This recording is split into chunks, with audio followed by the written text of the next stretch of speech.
2025 comes to a close. A lot happened this year in the world of fighting games, so let's start by talking about the most controversial fighter of 2025.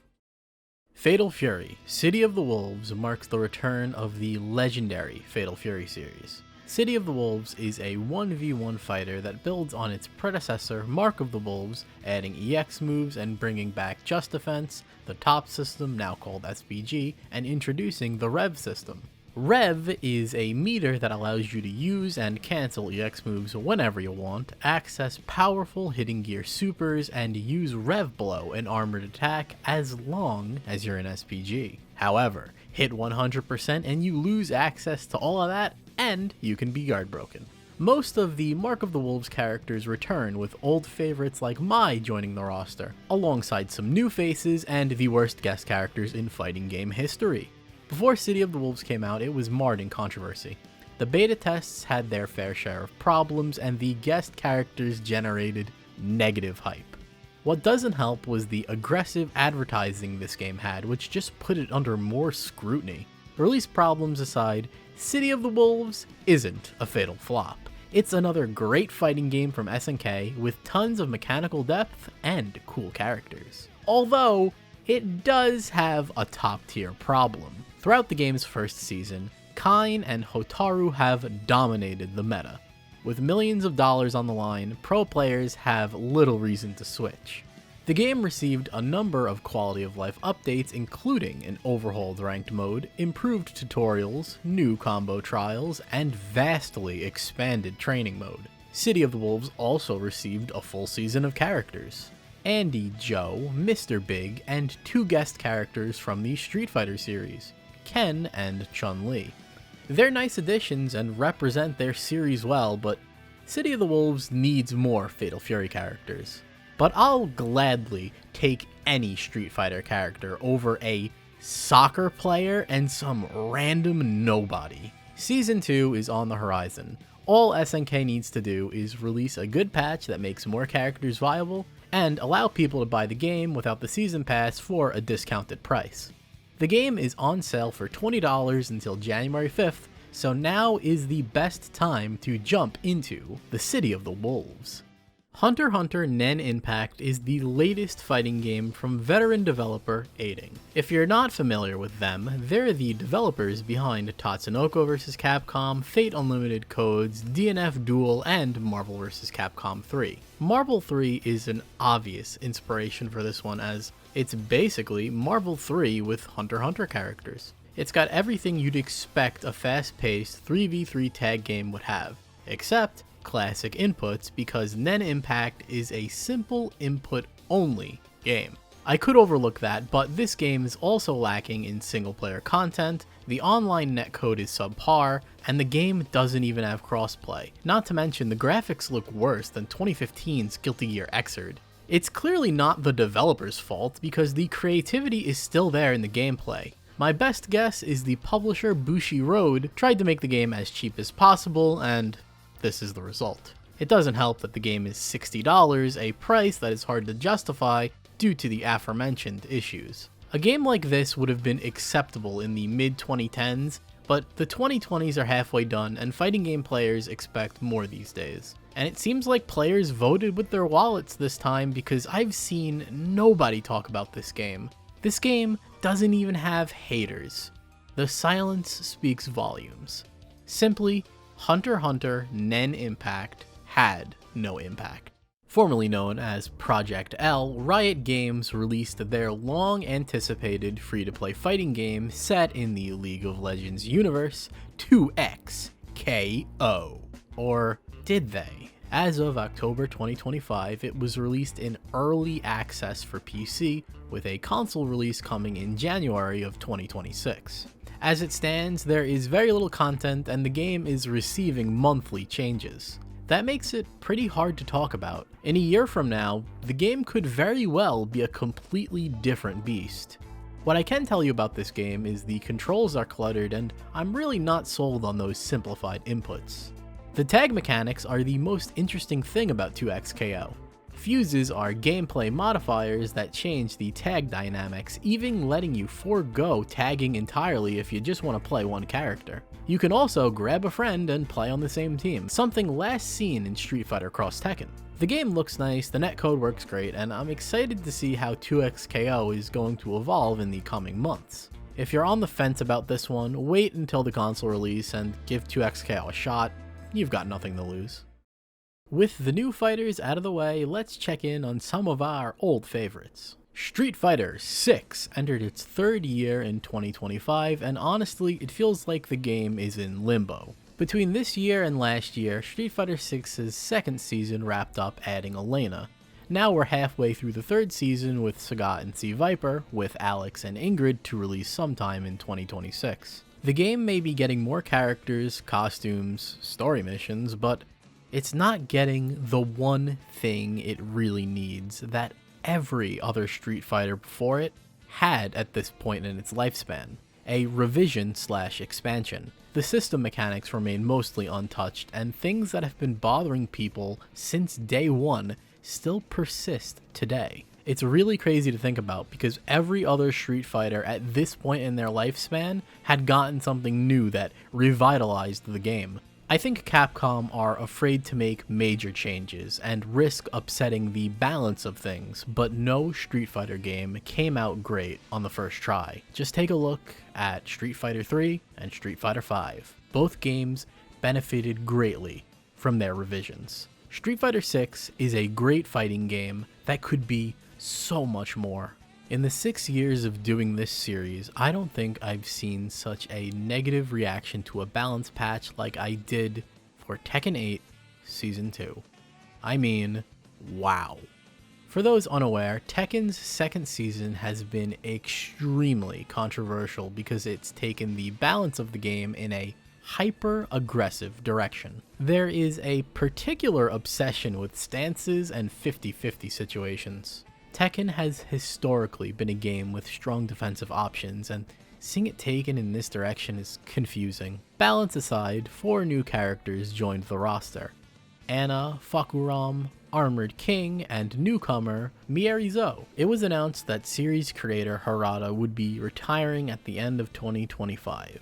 While he didn't play a big part in Tekken 8's development, it's sad to see the man who's been there since the beginning go. That's Tekken 8's 2025 in a nutshell. It's really important that they get the game back on track because I don't think it can survive another bad balance patch. I hope for the community's sake, things get better. Under Night Inbirth 2 System Celeste got 2 new characters in 2025, Ogre and Izumi. It's unclear if there will be a Season 2 of characters, but I sure hope there is. French Bread is one of the only developers keeping anime fighters alive. There was a small controversy regarding balance, not in the way you'd think. Usually people get upset over nerfs, but in this case there were too many buffs. You know you have an honest community when they step back and say, alright, my character really didn't need all of this. The reason why French Bread took the game in this direction is because they wanted to avoid alienating players by nerfing tools. On one hand, it sucks when your character gets nerfed, but on the other hand, you can't just buff everyone instead. It just creates the same problem while introducing power creep. Thankfully, French Bread is very receptive to community response, so I have no doubts they'll steer the ship in the right direction. If you love anime fighters and haven't played Under Night Inbirth, what are you doing? You're doing yourself a disservice, that's what. Go check it out. Personally, 2 years in, I'm still having a character crisis. I cannot for the life of me find a character that clicks. I did have an idea though. If they added a character from Melty Blood, like say Scion for example, now that would be a good idea, and it would solve my character crisis. Guilty Gear Strive is a fighting game by Arc System Works. It got 3 new characters this year: Venom, Unica, and Lucy. Guilty Gear Strive will continue to be a fighting game in 2026. Dragon Ball Fighterz refuses to die. That's right, Dragon Ball Fighterz is back with a long requested character the community has been waiting for since day one. And Bandai Namco finally answered. Yes, Dragon Ball Fighterz is finally adding Son Goku. It's going to be interesting to see how they balance him, considering this game has mutated into something completely different these last few patches. History tends to repeat itself, so I bet Goku will be busted and meta-defining. Hopefully, Goku sells well so they can finally add Gohan and Piccolo too.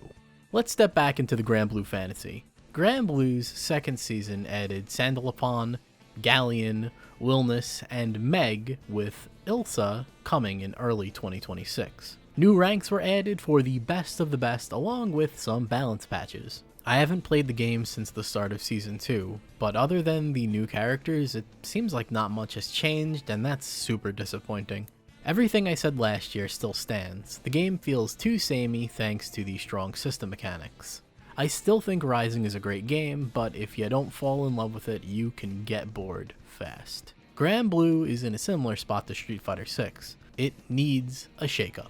Last year, I swear this game was called Rivals 2. Rivals of Aether 2 got its fair share of new content this year. 4 new characters, modes, features, and it's getting even more in 2026. Idol Showdown also got a new character and a number of quality of life changes. Drzuul Legacy is a game from last year that I missed. I haven't played it, but it looks to be a 2v2 fighting game that gives me heavy Guilty Gear Isuka vibes.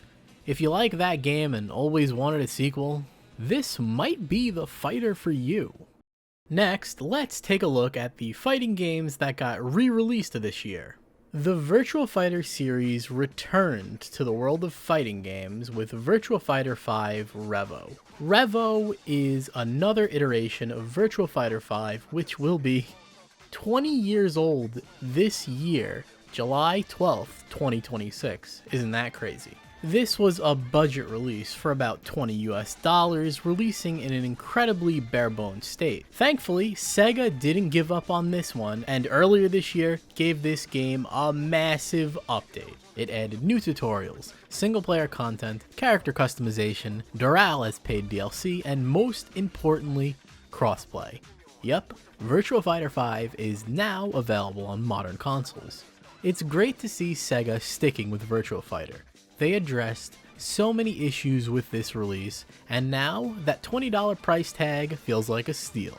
If they're willing to do this for Virtua Fighter 5, I can't wait to see what they have in store for Virtua Fighter 6. Capcom Fighting Kollection 2 brings Capcom vs SNK back with Capcom vs SNK, Capcom vs SNK 2, Capcom Fighting Jam, Power Stone 1 and 2, Project Justice, Street Fighter Alpha 3 Upper, and Plasma Sword, aka the game that guy from Marvel 2 is from. It's great to see that Marvel vs. Capcom and Capcom vs. SNK are finally free and available on modern platforms. My only complaint is I really would have liked to see the console versions of CVS2 and Capcom Fighting Jam. Now all Capcom needs to do is make Capcom vs. SNK 3 and Marvel vs. Capcom 4. Not to be outdone by Capcom, SNK re-released a couple of their old fighters this year. SVC Chaos, Real Bout Fatal Fury 2, The King of Fighters 13, and the Kizuna Encounter. The prices are a bit high for my liking. For what they're asking, you can pick up one of the Capcom collections and get way more value. They do all have rollback, although I've heard KOF 13's online is awful and that port in general sucks. I'm convinced that game is cursed. What SNK really needs to do is a KOF collection with KOF 94 through 12 and re-release Neo Geo Battle Coliseum. Classic Mortal Kombat is back after over a decade. The Mortal Kombat Legacy Collection is jam-packed with content. It includes Mortal Kombat 1, 2, 3, Ultimate Mortal Kombat 3, Mortal Kombat Trilogy, Mortal Kombat 4, Mortal Kombat Mythologies Sub-Zero, Mortal Kombat Special Forces, Mortal Kombat Advanced, Mortal Kombat Deadly Alliance, and Mortal Kombat Tournament Edition. However, it's not all sunshine and rainbows in Mortal Kombat land. The controls can be unresponsive at times, online play lacks basic features like crossplay, private lobbies, and quick match while also having bad netcode. On one hand, this is a great collection going above and beyond to include almost all of the classic MK games and then some. On the other hand, there's no reason a collection of ROMs should have this many problems. The online is a joke, and they're missing the best version of Mortal Kombat 4, Mortal Kombat 4 Gold. If you're just gonna play offline, this collection gets the job done, but if you're looking to play online, don't bother. Aquapazza, a classic anime fighter, was re-released in 2025, the year of our Lord, and it did not go over well in the slightest. It has always online DRM and no rollback netcode, using the same crusty online from the PlayStation 3 days. This game deserved way better. Surprising everyone on the second to last day of 2025, Team Arcana re-released DemonBride Additional Game. This game has been arcade exclusive for a long time, but if you want to get your hands on it, now's your chance. Because this game shadow dropped, I haven't had the time to play it. I'm reading through the Steam reviews. It seems like there are some general port issues, specifically with the online, so buyer beware. Shout out to Akahomra, friend of the channel, for giving me the insider details.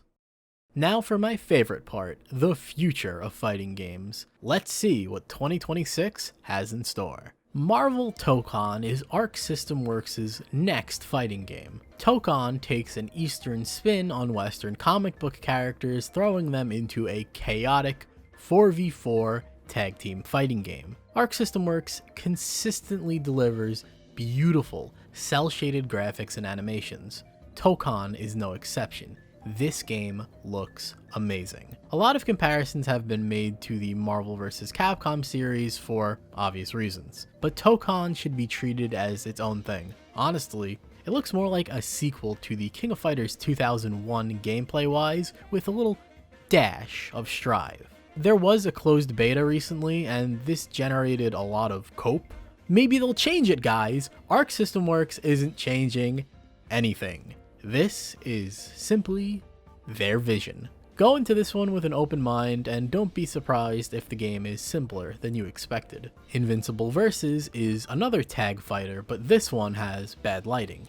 Seriously, Invincible is a comic book. Why doesn't this game leverage that and go for a more stylized look? The characters look fine, but the environments and lighting make them stick out like a sore thumb. Graphics aside, this game is being made by former Killer Instinct developers, so it's in good hands. This is yet another game inspired by the Marvel vs. Capcom series, and who knows, maybe this one can scratch that Marvel vs. Capcom itch that HunterxHunter failed to. Originally, this game was going to be simple inputs only, which thankfully they walked back. Mark, this is good news. The game comes out April 30th, 2026 for $50, a price tag I hope it justifies. Avatar Legends, the fighting game, is a fighting game based on the Nickelodeon cartoon Avatar: The Last Airbender, not to be confused with James Cameron's movie with the blue guys. The people behind this one consist of developers from Them's Fighting Herds, Diesel Legacy, and Mike Z of Skullgirls fame. Avatar Legends is a 1v1 2D sprite-based fighting game, which is rare to see these days outside of the indie scene. The game is going to be a 4-button fighter with what seems like a version of the variation system from Mortal Kombat X of all things. This game wasn't on many people's radar until the recent closed alpha test got overwhelmingly positive feedback from the fighting game community. I'd keep my eye on this one because it has a lot of potential. This game is set to release sometime in the summer of 2026. And that was the 2025 Fighting Game Retrospective / Year in Review. If I missed anything, I'm sure you're typing a comment right now. What fighting games did you play in 2025, and which ones are you looking forward to? This year, I primarily played City of the Wolves and stuck to Type Illumina. I'm not looking forward to one game in particular. I'm gonna go into each of them with an open mind, and who knows, maybe one of them can be my next favorite. Now, let's say maybe if they announced a Capcom vs. SNK 3, or a Marvel vs. Capcom 4, a King of Fighters 16, or even a Melty Blood Type Lumina 2, now that would get me excited. The only other big game I didn't talk about in this video is Virtua Fighter 6, and that's because I don't think it's going to be coming out next year. It just seems too far off, but I am very excited to see what Sega is going to do with that one. 2025 went by in a flash, and if I had one piece of advice to give you, it would be this. Don't take tomorrow for granted. Your life today could be very different from your life tomorrow. Enjoy everything and everyone you've got in your life, and don't forget to have fun. In 2026, I hope to just play more fighting games. This is the part where I thank my audience for watching. If this is like your first time, or this is like the first video you ever saw of me, like this video, you can just leave now, you know. You could stay, but you know, the video's over. So feel free to go if you want. Alright, now that they're gone, I want to thank everyone who's been watching, found a video of mine this year, started watching, has gone through the back catalog. It's been another great year for this channel, and I could not have a better group of people supporting me. Thank you. My personal favorite videos this year were the Catherine Weird Fighting Games, Melty Balance Kohaku, and the Kazuna Encounter Weird Fighting Games. In 2026, there is going to be more weird fighting games, more Melty Balance, a new Type Moon June, and so much more. Thank you for making it such a great year. I truly appreciate it. Now I think I've taken up enough of your time. Go enjoy the new year, and I'll see you next time. But until that time comes, bye for now.